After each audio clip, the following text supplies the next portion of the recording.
नाज़रीन, breaking news आहे तंगवाणी में अवां सां शेयर कयूं पिया। लाशारी बिरादरी जी ॿिनि धुरियुनि में कारह तकरार तां झेड़ो थी पियो। झेड़े में 10 ॼणा ज़ख़्मी थी पिया।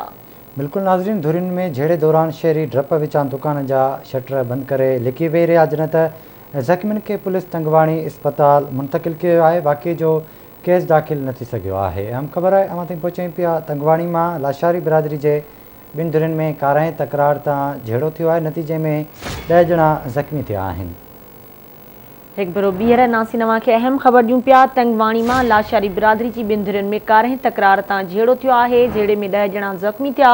धुरियुनि में झेड़े दौरान शहरी डप विचां दुकान जा शटर बंदि करे लिकी विया। ज़ख़्मियुनि खे पुलिस तंगवाणी इस्पताल मुंतक़िल कयो, जॾहिं त वाक़े जो केस दाख़िल न थी सघियो आहे।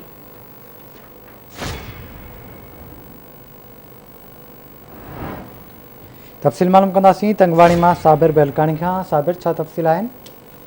जी बिल्कुलु, तंगवाणी विच शहर में लाशारी बिरादरी जे ॿिनि धुरियुनि जो जेको आहे कारह तकरार तां झेड़ो थी पियो, जिते लठियुनि जो आज़ादाना इस्तेमालु थियो। इन दौरान जेको आहे शहरनि में भाॼ पइजी वई। काफ़ी जेके शहरी आहिनि उहे जेको आहे भॼी करे उन्हनि दुकाननि में पनाह वरितो।